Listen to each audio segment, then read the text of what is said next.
अस्सलाम वालेकुम मेरे प्यारे viewers, welcome back to my channel.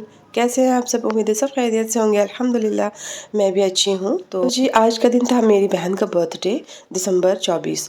तो ठंड का मौसम था, तो हम लोग निकल पड़े थे थोड़े पार्क स्ट्रीट की तरफ। तो यहाँ पे ना 25 दिसंबर और न्यू ईयर के लिए सजा हुआ था। लाइटिंग वगैरह देखने के लिए बच्चों को लेके मैं निकली। मेरी बहन भी पहली बार यहाँ पर आई थी। कुछ देर घूमने के बाद फिर हम लोगों को लगी थी भूख, तो हम लोगों ने रोल लिया एक एक। इन लोगों ने चिकन रोल खाए और मैं खाई थी एक वेज रोल। उसके बाद हम लोग आए यहाँ पे मलिक बाज़ार की तरफ, जहाँ पे अच्छे अच्छे कपड़े मिलते हैं ठंड के। तो मेरा ये कहना है कि आप लोग यहाँ पे एक बार विज़िट ज़रूर करें। बहुत ही रिजनेबल प्राइस में, यानी कि बहुत ही कम दाम में अच्छे अच्छे स्वेटर मिल जाते हैं, गर्म कपड़े ठंड के लिए। तो मेरी बहन देख रही थी। उसके बाद हम लोगों ने यहाँ पे एक जगह पे रुकी, जहाँ पे बहुत ही सस्ते में कपड़े मिल रहे थे।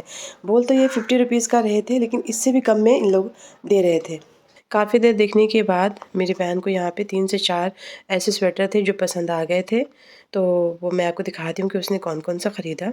आप में से जो लोग यहाँ पर आ चुके हैं या फिर इस जगह के बारे में जानते हैं, तो उन्हें पता होगा कि कितना कम रेट में मिल जाता है यहाँ पे स्वेटर।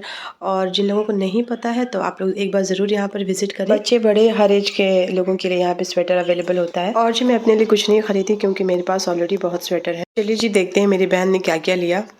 ये मरून कलर, ये पर्पल कलर, और एक और है फ्रॉक टाइप का, ब्लैक कलर में था, वो भी उसे बहुत पसंद आया। फिर ये पर्पल रंग उसे बहुत पसंद आया, लेकिन वो नहीं ली क्योंकि इसका आसन कुछ ज़्यादा ही बड़ा था।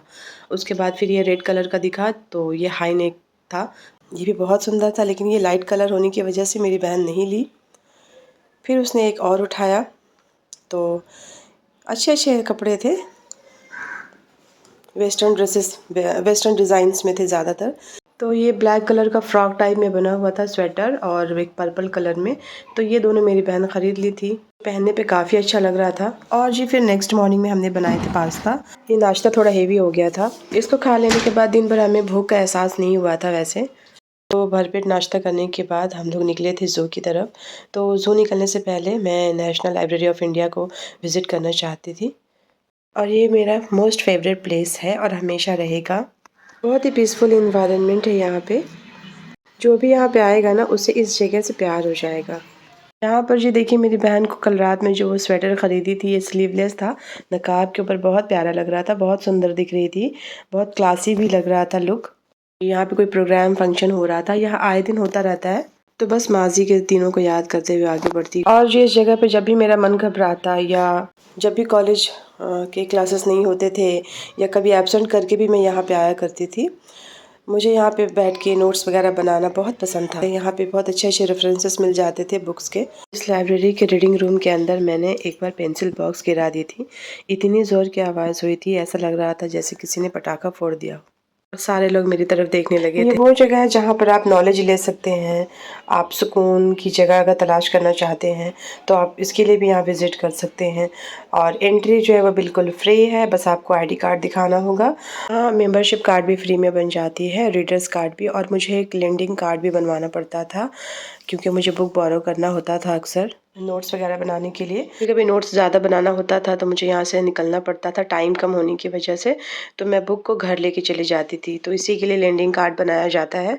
फिर उन बुक्स में से जो जो मेरे नोट्स के लिए ज़रूरी होते थे, जो टॉपिक्स वगैरह, उन सब का ज़ेरॉक्स करवाती थी, फिर रिटर्न करती थी, क्योंकि हर बुक को ख़रीदना पॉसिबल नहीं होता। और एक अच्छे नोट्स बनाने के लिए आपको 3-4 तरह के अलग अलग बुक्स चाहिए होते हैं। तो जी मेरी कहानी कुछ इस तरह की थी इस जगह की। और जी यहाँ देखिए मेरी बेटी को, कितनी आराम से सीढ़ियाँ चढ़ रही थी। मेरी बेटी इन फूलों के बीच ना मैच हो रही थी, अल्हम्दुलिल्लाह।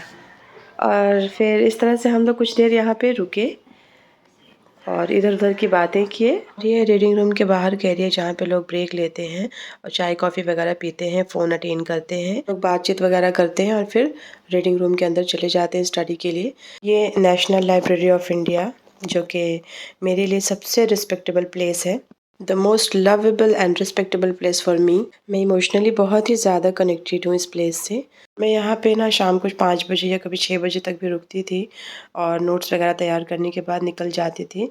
फिर मुझे ट्यूशन पढ़ाना होता था, ट्यूशन वगैरह पढ़ाने के बाद फिर मैं घर आती थी। फिर जब मैं घर आती तो घर पे भी बच्चे इंतज़ार करते रहते थे मेरे, और फिर उन लोगों को भी ट्यूशन देना होता था घर पे। और इस तरह से मैं पढ़ने पढ़ाने में सारा दिन बिज़ी रहती थी, रात के 10 बजे तक।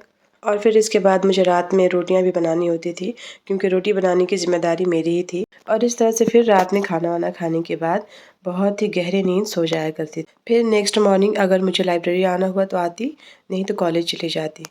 और फिर इस तरह से नोट्स वगैरह तैयार करना, प्रोफेसर से चेक करवाना, यही रूटीन था हमारा। मेरा ये मशवरा है आप लोगों से कि आप लोग यहाँ पर ज़रूर आएँ और अपने बच्चों को भी लाएँ और दिखाएँ और बताएँ इस प्यारी से लाइब्रेरी के बारे में, जो कि ज्ञान का भंडार है और इंडिया की सबसे बड़ी लाइब्रेरी है, जिसको ब्रिटिश एरा में बनाया गया था। लाखों की तादाद में यहाँ पे किताब है अलग अलग लैंग्वेजेस में।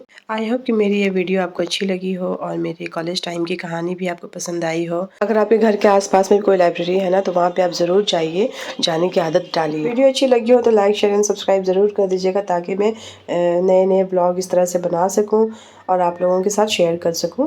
अब बारी हो गई थी यहाँ से जाने की, जाने का दिल नहीं कर रहा था।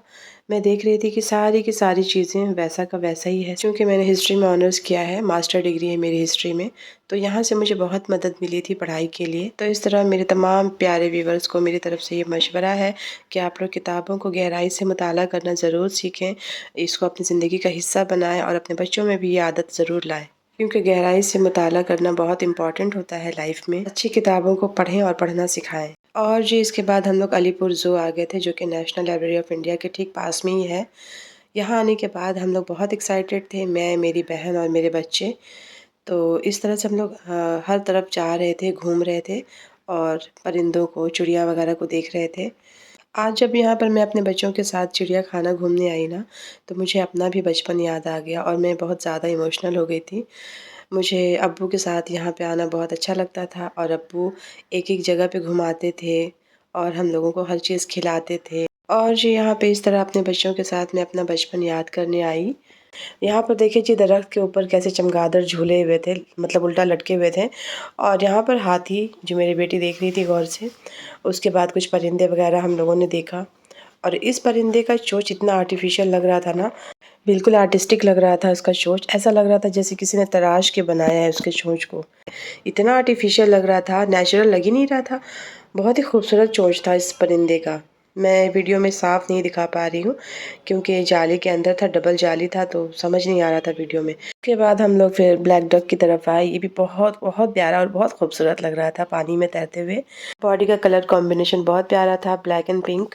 और जी फिर हम लोग उसके बाद क्राउन पिजन को देखें। इसके सर पे ये जो बालों का गुच्छा है ना, जो कि ताज की शक्ल का, इसीलिए इसका नाम है क्राउन पिजन। और 19वीं सेंचुरी में क्वीन विक्टोरिया के ऑनर में भी इसका नाम पड़ा था। फिर उसके जस्ट पास में हम लोगों ने ये हंस को देखा। उसके बाद बच्चों ने खाई आइसक्रीम। आइसक्रीम वगैरह खाने के बाद हम लोग थोड़ा सा आगे बढ़े। यहाँ पर ना हम लोग काफ़ी लेट से आए थे ना, तो इसलिए रुके कहीं पे नहीं, मतलब बैठे नहीं, बस चलते ही चले गए। उसके बाद हम लोग देखे जिराफ, जो कि बहुत ही खूबसूरत जानवर है। और यहाँ पर देखिए ये जिराफ कैसे दीवार लिकिंग कर रहा था। इसके पीछे भी साइंटिफिक रीज़न है। इन लोगों को अपने बॉडी में ना मिनरल्स वगैरह की कमी को पूरा करना होता है, तो इसलिए ये लोग दीवार को चाटते हैं। और ये वाला जो जिराफ था, ये इस तरह से खड़ा था ना, स्टिल लग रहा था जैसे कोई मूर्ति या फिर कोई पुतला खड़ा है, बिल्कुल भी हिल नहीं रहा था। और ये महाराज तो लगे थे अपने काम में। और फिर यहाँ से निकलने के बाद हम लोग पहुँचे द मोस्ट एंटरटेनिंग एनिमल को देखने के लिए, जो कि हम सब का फेवरेट हुआ करता है। आप ज़ू आएँ और इसे ना देखें तो फिर आपका यहाँ आना अधूरा है। आप सब भी समझ ही गए होंगे कि मैं किसके बारे में बात कर रही हूँ, तो मुझे कमेंट में ज़रूर बताइएगा। जब तक हम लोग वीडियो बना रहे थे ये कुछ नहीं कर रहा था, लेकिन जैसे हम लोग यहाँ से निकले ना, इसने कुछ अपना कारनामा दिखाया और पब्लिक वहाँ पे इतने ज़ोर से हंसने लगी कि हम लोगों ने उस सीन को मिस कर दिया। खैर, और फिर इस तरह से हम लोग एंटरटेनमेंट करते हुए आगे बढ़ते चले गए और कुछ जगह पे वीडियो नहीं भी बना पाई, जैसे कि शेर और सांप वगैरह की वीडियो में नहीं ले पाई थी, क्योंकि फ़ोन की बैटरी जो है वो जवाब दे रही थी और ये दूसरे फ़ोन से मैं वीडियो जो बना रही थी ना, तो कैमरा अच्छा नहीं था। तो जी अब मैं वीडियो को करती हूँ एंड। यहाँ पर हम लोगों ने चटपटी एंजॉय किया था, फिर हम लोग घर आ गए थे, काफ़ी थक गए थे। तो मिलते हैं फिर नेक्स्ट वीडियो में, तब तक के लिए अल्लाह हाफिज़।